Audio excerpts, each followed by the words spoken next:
இதுக்கு மேல தாங்காதுமா. என்ன எனக்கு மட்டும் தாங்குமா? முடியாம தானே எங்க அம்மா கிட்டயே சேர்த்து வச்சிருந்து துணிஞ்சு சொன்னேன். அதுவும் எப்படி எல்லாம் பில்டப்பா சொன்னேன் தெரியுமா? உன்னை விட விஜய் என்ன நல்லா பாத்துக்குவாருன்னு சொன்னேன். சும்மாலாம் இல்ல, உனக்கு 2 வாட்டி அப்படியே பையட் பண்ணி சொன்னேன் நானு. நீ என்ன பத்தி பில்டப்பா சொன்ன? ஆமா பின்ன அம்மா ஏதோ நம்ம பாப்பாவுக்காக யோசிச்சு வேற வழியே இல்லாம உங்ககிட்ட பேசணுங்கிற மாதிரி ஒரு நினைப்பு வந்துச்சு. அப்படியெல்லாம் யோசிச்சா அப்புறம் என் புருஷனுக்கு என்ன மரியாதை?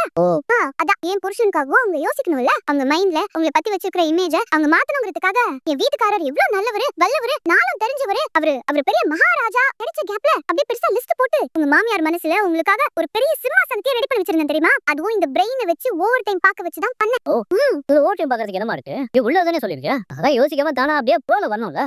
உள்ளத தாங்க சொன்னேன். என்ன பண்றது? சம்டைம்ஸ் டார்ச் அடிச்சு காட்டினா தானே சூரியனே சில பேருக்கு கண்ணுக்கு தெரியுது. சரி சரி, இப்போ என்னத்த யோசிச்சிட்டு இருந்த? இல்ல, எனக்காக எல்லாரையும் விட்டுட்டு வந்துட்டீங்க. இப்போ நீங்க என் கூட இருக்கீங்க. அது எனக்கு சந்தோஷமா தான் இருக்கு. ஆனா பதட்டமாவும் இருக்கு. இப்போ அசு பத்தியால தான் அவங்க இப்படி ஒரு முடிவை எடுத்துட்டாங்க. அதுக்காக நீங்க வீட்டை விட்டு வந்திருக்க கூடாது. தாத்தாவை பத்தியாவது நீங்க கொஞ்சம் யோசிச்சிருக்கலாம்ல. இப்போ நம்ம சந்தோஷமா இருந்தா தாத்தா சமாதானம் ஆயிடுவார். இனிமே தனி கொடுத்தன டாபிக்லாம் எடுக்க எனக்கு இந்த வீடு கம்ஃபர்டபுளா இருக்குமா தானே நம்ம பதட்டம். அந்த பதட்டம் உனக்கு வேண்டாம். அவர் எனக்கு இருக்கிற இடம் விஷயம் இல்ல. மனுஷங்க அன்பா இருந்தா போதும். இதுக்கு மேல தாங்காதுமா.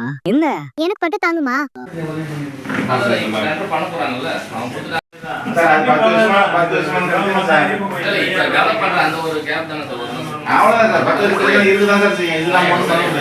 அது ஒண்ணா பிரச்சனை இல்லை. நீங்க அது செய்யறது கொஞ்சம் நாங்களே சொல்லிட்டேன் சார். மண்ணு கொட்டினா இப்படி கஷ்டப்பட்டு தான் ஆகணும்.